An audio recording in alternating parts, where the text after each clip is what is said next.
Hi, my name is Theresa Hutch, and I'm the creator of the White Sage Tarot and the Land Sky Oracle.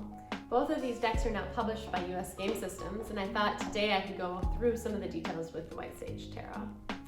So a few years ago, I painted all 78 cards with watercolor, and then in the background I painted them in gouache. I wanted a deck that was animal-based and with a strong feminine element. And I also wanted a deck that had the chakras, or the energy centers in your body, to correspond with each of the colors. So here's an example of one of the cards, this Ace of Cups. And as you can see, that there's a ribbon at the top. I chose to paint the red chakras in pink to keep with the soft color palette of the time that I spent in Japan. If you're unsure about the chakras or you want to know more details about them, you can look in the little white book that comes with the deck. So let's take a closer look at the cards. So here are the major arcana for the White Sage Tarot. And I'm going to go through each of them and kind of group them together with the ones that make sense together. So the Fool here is my dog, Mauer, and the High Priestess in my deck is my cat, Udi, or Odara. And the Magician goes along with the style of the Temperance and the Strength and the Hierophant. You can see that these four cards have a similar style to them. Each of them have different symbols in them. So the Magician has this eye that's like the evil eye, or a reminder to use it for good. The Strength card has the infinity symbol, just like on the Rider-Waite-Smith deck. The idea is that you use your energy wisely, and the Strength is really a card about using your strength for good as well. This card came through when I was talking to someone, and she was really upset, and she was feeling like this kind of strong mama bear, and so this is the image from that. So it's kind of a charging bear. The Temperance card is a blue butterfly, and this butterfly was one that I saw in Japan when I was, we were living near Kamakura, and we were visiting the Daibutsu, which is a big Buddha, and everyone went inside the big Buddha, and I was sitting there, and this little butterfly came along, and I was just amazed by it, and someone stood on it by accident, and I went, and then they walked away, and the butterfly just flapped its wings and flew away. And I was like, whoa, that was really intense. So this is what the Temperance card is. And, the Temperance card is always about symmetry and balance anyway. So the symmetrical element of a butterfly. And the Hierophant is, I feel like the Hierophant and the Strength card in my deck go together well. Kind of yin and yang quality. So the Hierophant in the deck is sleeping doe, and this deer is totally vulnerable, and yet it's not at all afraid. And the Hierophant is the key, right? The teacher card. In my deck, it's more of like a yoga inner teacher versus an outer teacher in a traditional deck. The Empress and the Emperor go together, as you can see, the walrus and the sea lion. And again, here are the yin and the yang. Here's the yin quality of the moon, and then the yang quality of the sun, to balance each other out. So the Lover's card is seahorses, and I chose that because the male in the seahorses carries the babies, and I thought that was a really cool element of the Lover's card, that love is really about equity and support versus competition. So then coming down here to the Chariot card, again, the yin and yang elements here, the white and the black, but with the sun in the sky is more of like a kind of driving forward feeling. And then to juxtapose the Chariot with the Hermit card, right? So you see the opposite happening here. And the Hermit card is a sloth, and in the traditional Rider-Waite-Smith deck, the Hermit card is a man who's walking with a hood, and he has a walking stick and then a lantern. So instead of having the walking stick, he's now on this branch, and then the hood is now a hoodie, and the lantern is kind of this inner light. So then moving along to the Wheel of Fortune, the Justice card, the Moon, and the Sun. These four cards, as you can see, kind of relate to each other in this Egyptian mythology sense. The color red is used in these, and it's only used a few times in my whole deck, but I felt like it was worth doing because just to stay true to the Egyptian qualities of the Rider-Waite-Smith deck. So one of the questions that I get a lot is about the Wheel of Fortune card. People are confused by it and they wonder, what is going on here. But if you look again at the Rider-Waite-Smith deck, you'll see some of these elements showing up in that deck. It's, the yellow snake is in the sky, but now it's around the neck as a necklace. The Justice card is the weighing of the heart, and when you die, the idea is that you put your heart on a scale with a feather, and is it light enough? Have you been a part of the justice system? Have you been just, right? Are things fair in your life? And this is kind of a Libra card. So the Hanged Man is about transformation. And so in terms of this is a monarch caterpillar, and what they do is they eat and eat and eat, and then eventually go up into the top of either a container or underneath a leaf, turn into this J shape, and then they freeze. And so this Hanged Man is really similar to the Hermit in the sense of both of them are about waiting, not pushing forward, but finding some quiet space, maybe more of a meditative space. So the Death card is really different in my deck than a lot of other decks. I really didn't want to do a death card that had to do with skulls and the physical elements of death, and I wanted it to be more of an energetic kind of transformation. So this is, if you think about it in terms of the chakras, again, all of these cards go along with the chakras. The purple chakra is the third eye, and then going up into the white light in the crown of the head, and the spiral of white light for transformation. So then coming down here to the Devil. So this card is the only card that I included that has a biblical element, and so I was brought up Catholic, and so that was kind of something that I sat with this one for a long time, thinking about, okay, what is the image I want to do for the Devil? And some people are like, well, snakes always get a bad name, but I think of snakes as more of like kind of wise messengers, and so this snake actually came to visit me in a dream, and it said to me, this specific snake did, it said to me, the more you struggle, the tighter we squeeze.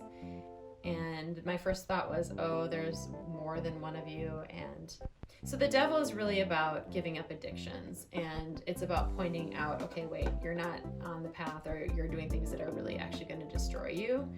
And so it still is like teaching. And so that you have this apple up here, and the snake looks like it might be sleeping.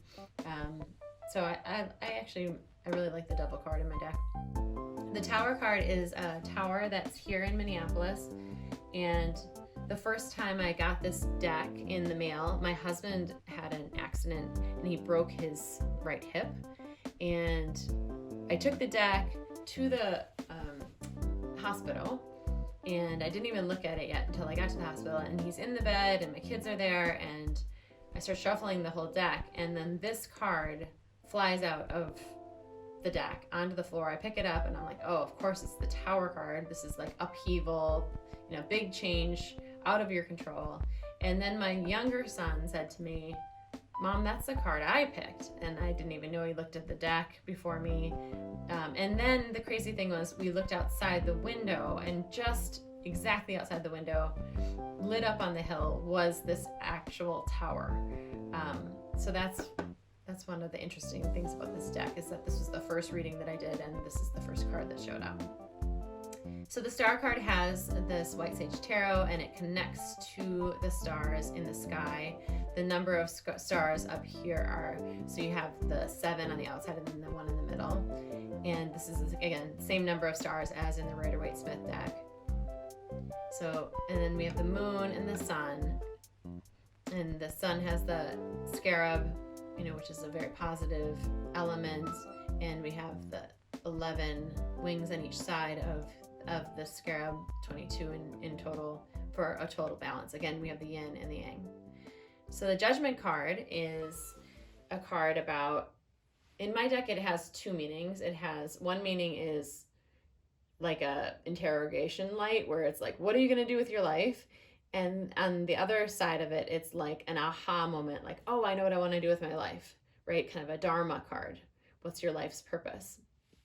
And then the World card, card number 21, is both a micro and a macro version of the world. So a micro version as in this acorn that has this potential for being an oak, and then this geometric pattern in the background and the universe above, so, or around it.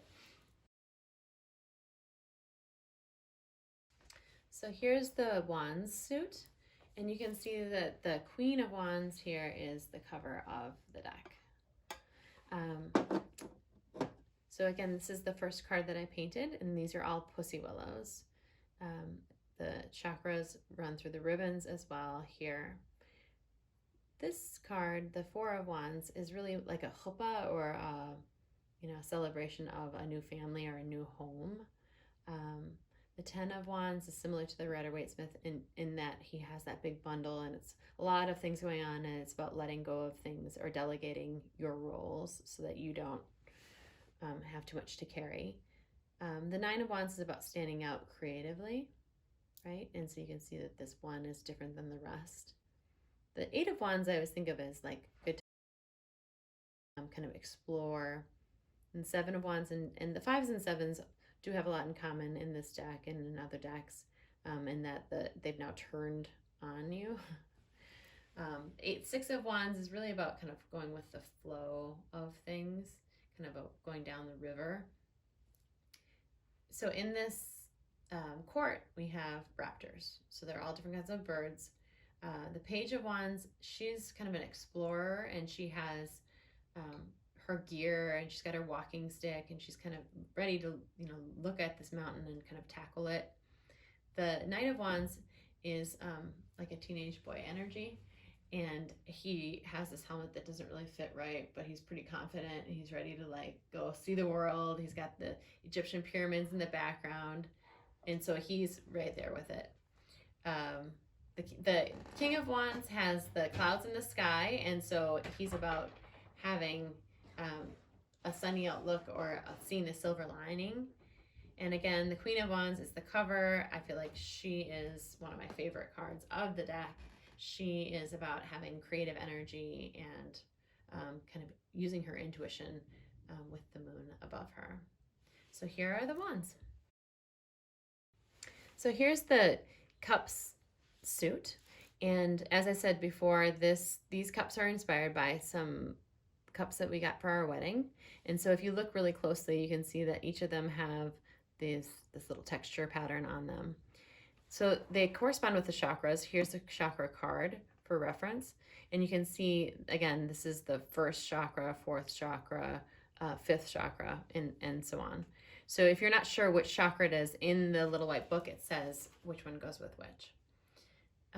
So in looking at these cards, you can see that they have an animated element to them, even though it's really an inanimate object, right? So for example, the Eight of Cups is about movement. And so showing that without any hands in it, moving the cups. Same thing with the Three of Cups. There's a lot of movement here where it's about getting people together and, toasting.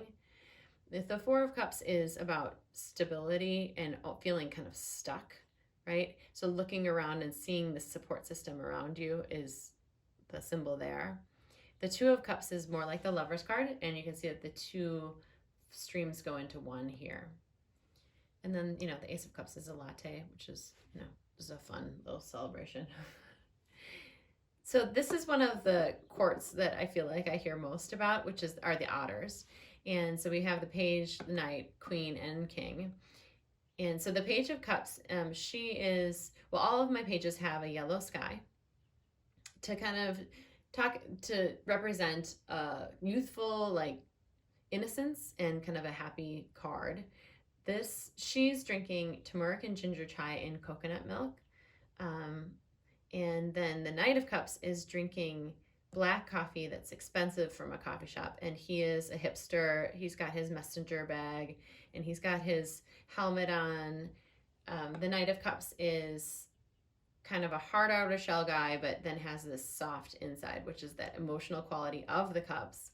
The Queen of Cups is drinking yogi tea, and she's drinking chamomile tea in kind of a bath. And so she's kind of laid back and, you know, just chilling out. And then the King of Cups is drinking something more like church coffee or Folgers, like really watered down coffee. And he's just kind of, he's a like nice guy, but he's sort of emotional. So these are the cups. So this is the suit for the swords.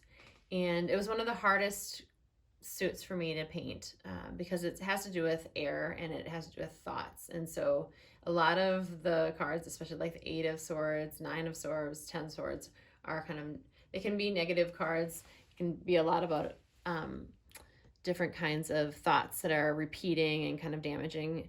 You can look at this 2 of Swords. There's some, again, Rider-Waite-Smith elements here of the moon, and then just kind of this battle between these two wills.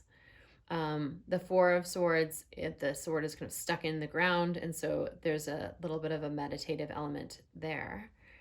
So then you have the different colors down below, and you can see that they turn in on, you know, the character in the center. The 9 of Swords, I get this one so often when I pull for myself that I have a greeting for it, which is, hello, 9 of Swords, my old friend. And then the 10 of Swords, so it's cutting through the ribbon. So again, a painful card to pull at times. So the Page of Swords, again, the yellow sky, and then she has this green element of this youthful quality and kind of clear eyes. The Knight of Swords, again, more of a messenger. And then the Queen of Swords, again, with the moon in the sky, and then very clear eyes, very fierce, almost Kali-like focus here. And the King of Swords, his crown's a little to the side, but he's a pretty intellectual king. He has kind of a sharp focus and can be a little bit serious. So there's the swords. So here's my Pentacles suit. Again, connecting to the chakras with the colors, starting with the Ace of Pentacles with the base chakra, again, jumping up to the heart. So Pentacles are the earth symbol, and so it's about health and wealth. I always read it like that versus just the wealth part of it because both are so important. But again, you can see that these are all sand dollars, and there's a broken one here to represent that. The 6 of Pentacles is about money's coming in and money's going out, and so it's about being really aware of how you spend your money. The 7 of Pentacles, this is a shovel in the ground. I don't know how hard that is to tell, but in the Rider-Waite-Smith deck, there's a man that's leaning on his shovel and there's plants growing and he's just looking at all of the work that he's done showing up. The 8 of Pentacles is about honing your craft, and so, you know, again, the yellow is the 3rd chakra, which is about, you know, pushing forward and action. So there's that action movement here. The 9 and the 10 of Pentacles. So the 9 of Pentacles has somewhat of a rainbow on one side, but then a dark side to the other. And the reminder here is to not identify too much with your material possessions.